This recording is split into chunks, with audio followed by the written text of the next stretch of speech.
Quel est le point commun entre un jeu d'échecs, le quartier de la Défense à Paris et le mythe de Babel? La tour, évidemment, apparue en force aux États-Unis à la fin du 19e siècle, elle semble parfois s'élancer avec arrogance vers le ciel, comme Icare tentait d'atteindre le soleil. Mais qu'en est-il aujourd'hui? Symbole de modernité et de pouvoir toujours plus haut, toujours plus futuriste, les tours ne cessent d'évoluer au gré des nouvelles problématiques migratoires et environnementales. Elles apparaissent comme l'ultime solution aux enjeux de la conquête spatiale des villes, face aux questions de l'étalement, de l'augmentation de la population, de la saturation de la circulation, comme une réponse percutante aussi à la nécessité de préserver les zones naturelles.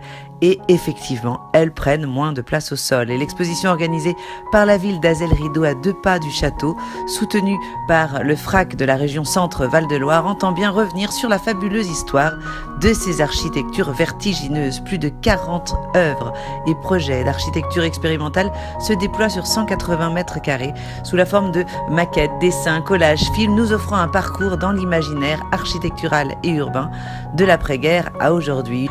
Une entrée originale dans la création, révélant l'envers du décor de ces tours érigées en pièces maîtresses d'un échiquier urbain géant. À quoi ressemblera la ville du futur? Matériaux innovants, prouesses technologiques, espaces repensés. Icare pourra-t-il bientôt atteindre le soleil? C'est la question qui se pose ici. L'exposition développe des projets d'avenir autant que des dessins des années 50, passant d'un bâtiment penché à une tour de forme tentaculaire jusqu'à des maisons d'1 mètre carré. Autant de projets géniaux ou farfelus qui visent à repenser la ville et l'habitat.